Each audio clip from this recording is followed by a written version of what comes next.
पहुँचे हैं जो कि कलपू दौरान साडियां भैणां ने लंगर ला के बहुत लोगों की सेवा की है। असीं गल करते हैं साडे नाल जुड़े साडी भैन जी शैली सिंगला जी, की कहना चाहोगे भैन जी कलपू दौरान तो थोड़े अंदर की भावना जागदी है लोगों को लंगर वट्टा आउंदी, उहदे बारे तुसीं की कहना चाहुंदे?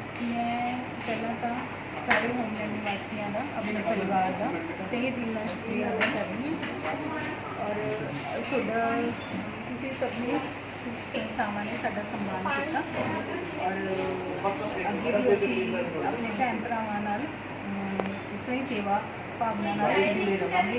होमलैंड सोसाइटी साडे नाल है, परिवार नाल जुड़े।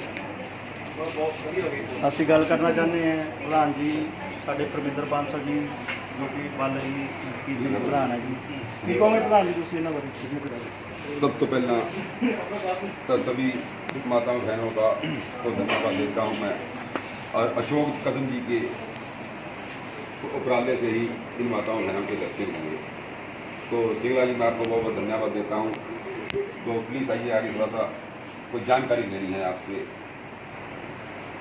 तो सिंगला जी मैं पूछना चाहता हूँ कि आपके मन में ऐसा कौन सा विचार आया कि घर घर से 20-25 फुलके तैयार करके अपने घर में एकत्रित करने, फिर किसी और संस्था को देना?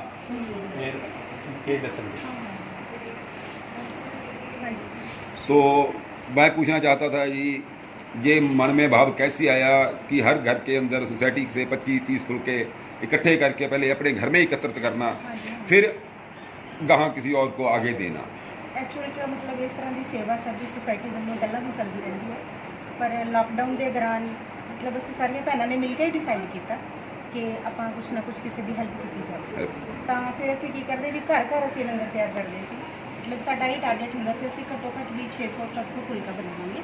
तो असीं हर घर में मतलब कह दिंदे सी भी जिन्ने जिन्ने फुलके किसी ने बनाने हैं वो बना के असीं इन्हां शैली जी दे घरे कलैक्ट करदे, फिर असीं अगे गां संस्था नूं फोन ते साडा कंटैक्ट हुंदा सी भी तुसीं आके ले जाओ। एक परिवार ने दूसरे परिवार जी मतलब हाँ जी मतलब पूरा असीं एक दूसरे नाल पूरा मोढे नाल मोढा जोड़ के चलते रहे हैं। तो ये जो तुसीं सानूं सम्मान किया है, ऑनर किया है, इहदे नाल मतलब कोई खास फर्क नहीं पैंदा, बट एक असीं लोग इनकरेज होंगे हैं कुछ होर करन लई, ताकि नैक्सट टाइम साडा होर भी हौसला बढ़दा है कि कुछ होर किया जाए। तो इस तरह की जिहड़ी सेवा साडी वल्लों हमेशा आने वाले टाइम में भी चलती रहेगी, जारी रहेगी। और कभी आपके मन में ये आया कि हम एकत्रित करके किसी दूसरे के हाथ में दे देते हैं कि अपने हाथ से उनको बांटा जाए या खिलाया जाए? कभी मन में ख्याल आया आपके?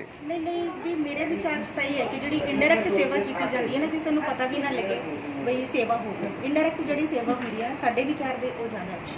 कई बार हाईलाइट कई में होंगे कि हाईलाइट हो जाए, असीं बिल्कुल भी हाईलाइट नहीं होना चाहिए।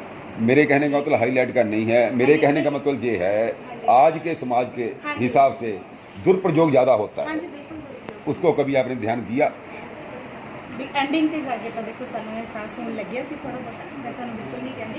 एंडिंग ते जाके मतलब असीं दो पता भी लगे सानू भी कुछ वेस्टेज कह सकते हैं, आप ये नहीं कह सकते कि दुरुपयोग एक वेस्टेज कह सकते हैं कि वो एंडिंग ते जाके सानू। तो मैं आशा करूँगा कि आगे से ऐसा ना हो। बिल्कुल ये होना चाहिए। मतलब मैं मीडिया तो ये थे नवदीश गर्ग जी।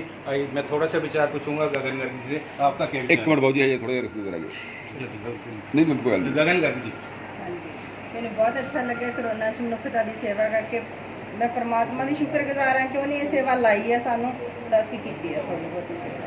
और अगे तो जड़ियाँ सोसाइटी अज संस्थावां जुड़ियाँ, मैं उन्होंने कहनी हाँ कि अगे तो भी जरूरत पवे तो असीं हर टाइम हाजिर हैं। तो आपने खाना किसको दिया जी? किसके लिए बनाया गया खाना जो आपने बांटा? किसके लिए बांटा, किसको दिया गया?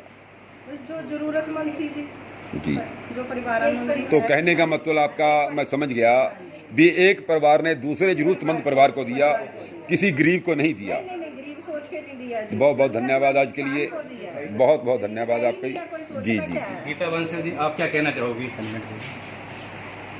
सबका ही बहुत बहुत शुक्रिया। सब तो पहले तो बहुत बहुत शुक्रिया सबका, ਤੁਹਾਡੇ ਨਾਲ ਹੀ ਅਸੀਂ ਇਹ ਸੇਵਾ ਕਰਨ ਦੇ ਕਾਬਿਲ ਬਣੇ, ਤੁਸੀਂ ਸਾਡਾ ਸਾਥ ਦਿੱਤਾ ਜੀ। ਇਸ ਲਈ ਅਸੀਂ ਤੁਹਾਡੇ ਸਭ ਤੋਂ ਪਹਿਲਾਂ ਬਹੁਤ ਬਹੁਤ ਸ਼ੁਕਰਾਨਾ ਕਰਦੇ ਹਾਂ। गीता बंसल जी बहुत बहुत शुक्रिया।